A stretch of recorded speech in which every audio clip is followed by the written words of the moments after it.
The Martians. Chapter 15. The soil and rock samples from the plots around the Orion were completed over the next several weeks. The work shifted to other activities and never seemed to stop.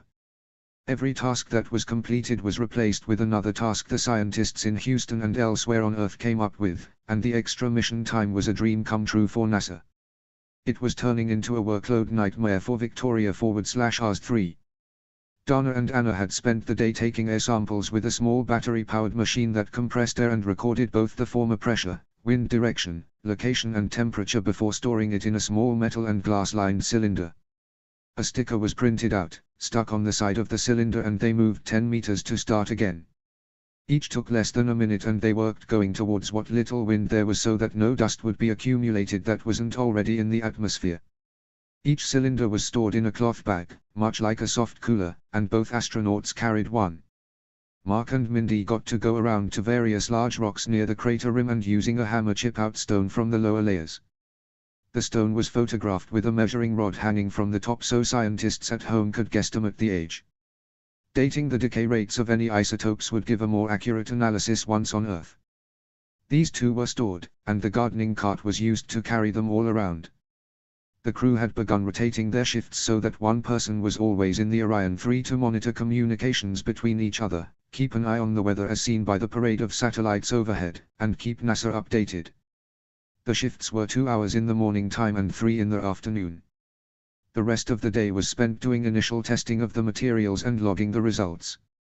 Every night a new set of logs was uploaded to Houston, and each morning in the data dump were a new set of questions about the previous day's results and requests for more samples from particular spots. This was pretty much a full-time job, and this day Missy was on her rest day. She had spoken with NASA several times, each report bragging on her crew, and had some message traffic with the Hermes, which was still months away. The Ars 4 site worked the Martian day based upon available sunlight, while the Hermes kept Zulu time based upon the time in Greenwich, England. As a result, it could be night on Hermes while it was day on Mars. Confusing the time situation more, NASA worked flights in 3 shifts, red, white, and blue, as it had since the Mercury program. Each shift was staffed by any one of 5 groups to allow for days off and vacation time. The result was that although there were private communication channels, it was difficult to set up a time when your target audience wasn't surrounded by co-workers, and when they spoke to Houston there was really no telling who would be on the other end of the transmission. After launch, Mindy had programmed all the displays on Orion to show both Zulu and Mars time, as well as which shift was on, to make things easier to keep up with. Beth had done the same on Hermes, as well as a running clock showing hours of daylight on Mars. Both ships had Zulu time displayed already, so it was necessary only to add the local time on Mars and the Houston shift rotation. This was tricky due to the Martian day being almost an hour and a half longer, but Beth and Mindy were both talented enough to figure it out. Relativity did affect the apparent times in tiny amounts. They were going fast on the Hermes, but not that fast, so the time was always accurate to within a second. Because there was a limited amount of bandwidth available to receive messages on Orion 3, the use of video was limited as well, although as Hermes got nearer compression became less of a problem. Beth had put a bit of effort into getting a private message with Commander Lewis at a time when only she would see it. When Lewis got the message alert showing her Sarah was calling her on her private line from Hermes, she immediately keyed in the access code and saw a distressed Beth on the screen when the message downloaded. "Commander, are you alone?" "Yes, everyone is doing EVA work. I'm here by myself another hour or so. How are things on Hermes?" Missy was happy to see Beth as it had been several weeks since anyone on Mars had. She knew Beth seemed irate about something in her last contact, but no one on Mars seemed to know what, and no one on Hermes would admit to knowing. The men on Hermes simply didn't want to get involved in fixing Mark's love life anymore. Missy would have written it off on Earth, but she was depending on the crew of Hermes to do their jobs professionally and without distraction, so it was of some concern. Missy had been busier worrying about and managing the research operations on Mars though, and had not given it as much thought as she would have had the crew all been together. Missy waited the 10 minutes before hearing Beth reply. In the meantime, she studied the SysOps face and saw nothing but stress and angst. "Good, things are good. I didn't want to talk about this. I thought I was coping okay, but I need to tell you. Melinda Park and Mark have a history, Commander. I don't know why she was ever placed on that ship. Here, look. Beth said as she held up the photo of Mark and Mindy the week before isolation. Missy went from concerned to pissed in an instant. Yes Beth, I know about that. It was before mission, both reported it, both acted honestly, and most importantly it has not interfered with their work or their service. I've seen no evidence of improper fraternization. Oh, and both have acted like mature adults rather than teenage girls with a crush. Mindy Park commands Orion 3 because she knows it better than anyone, has served as an outstanding leader, and under the rules will be my XO on return to Hermes. That makes her your future boss. You need to get it together. I know how you feel about Mark, I have no issue with that. Mindy is not your competitor, and if she was, you would be losing with this behavior. Mark is fond of all of us, but especially you, and yes, I think Mindy. He is staying professional.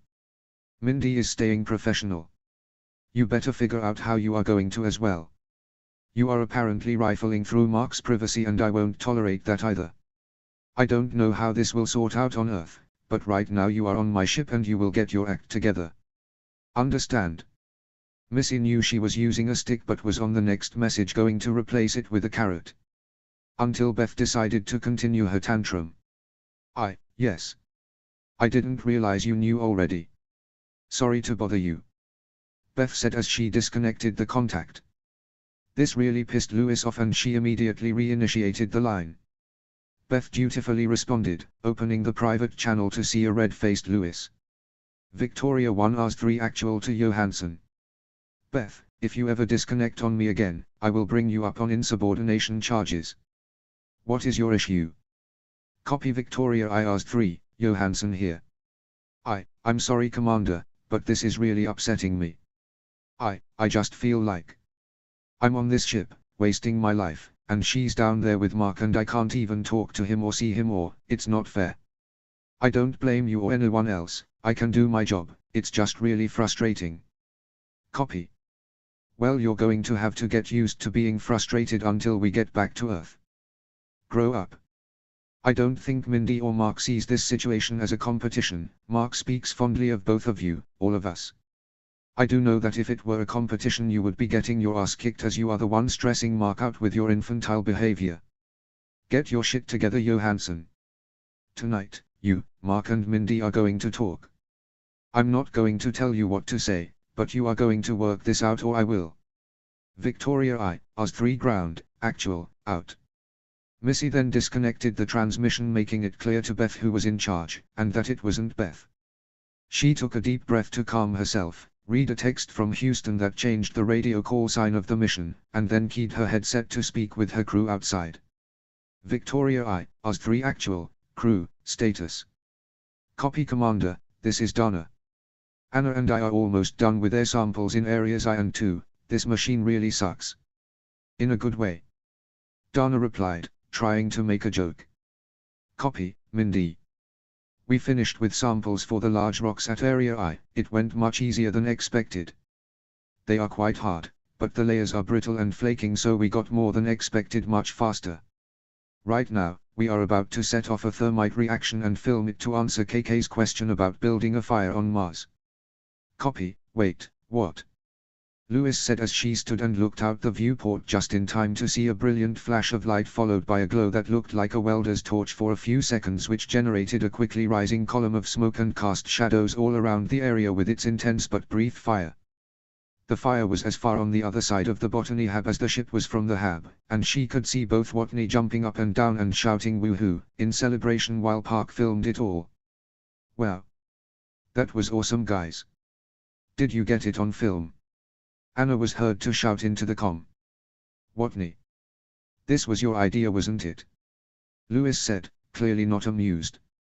Well, it was KK's, sort of. She asked about whether there was enough air on Mars to support a fire and, well, it's for the weekly news spot we are working on.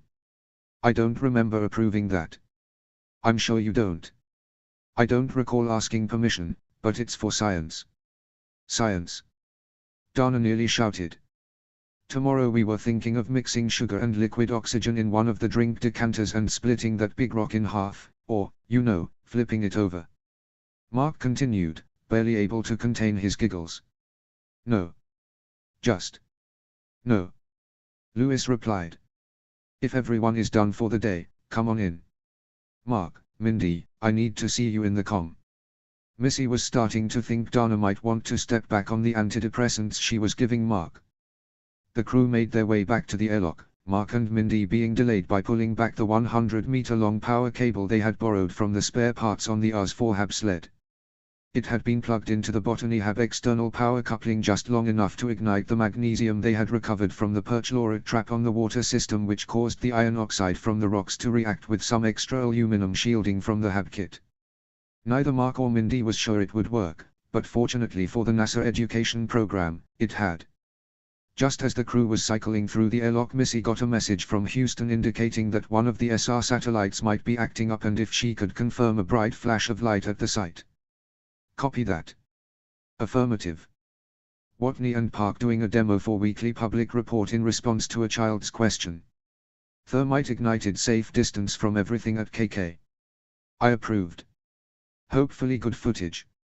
Sorry, should have warned you. Missy replied as the crew took off their helmets and stared at her. I covered for you. This time. Next time, permission instead of forgiveness. Understand? Roger that, Commander. Mindy smiled. I think the footage looks great, we will do the voiceover tonight. You want to do the countdown? You two are going to get me put in Leavenworth, you know that, right? We could always land the shuttle somewhere with no extradition. Anna grinned. Don't encourage them. I swear I have a team of juvenile delinquents. Missy frowned. By the way, Houston approved of the name change for the site. Now instead of saying Victoria I, Oz-3 at Oz-4 ground, we can just say KK and your last name when talking to Houston, Hermes or Discovery. I think whoever is on rest day should use it for ground work too, it only makes sense to. I think we recognize each other's voices by now. Yes. Mindy nearly shouted as she pumped her fists. Why KK? Mark asked. Oh, we sent that request a couple days ago. It's been a mouthful since we landed, and since we put KK's name out there, well, it seems appropriate, and now all the maps will change to show where KK is. It's a win-win. Anna smiled. Oh, that is pretty cool, who gets to tell KK? Group email. Missy suggested. Why don't we put it in the weekly so her teacher will know too? The maps won't get reprinted for years. Anna said. Perfect. And yes to the countdown, I already told Houston I approved anyway. And I don't approve. Missy smiled. Dana, how long since a down day? 6 days, Commander. Let's have another one tomorrow. That will let Mindy have some time to process the weekly and you guys look beat. I imagine I do too. Also, there is an issue on Hermes I am going to need Mindy and Mark's help diffusing. What's up on the Hermes? Mark asked. Another one of your problems, as if I didn't have enough real work to do. Let's talk upstairs. Missy explained the situation as well as she could, with Mark and Mindy reviewing the last contact with her. They couldn't replay it as personals are not stored except by choice of the receiving location, and no one else could recover them. Still, it made sense, made Mark feel horrible, and made Mindy decide that Beth was an immature twat.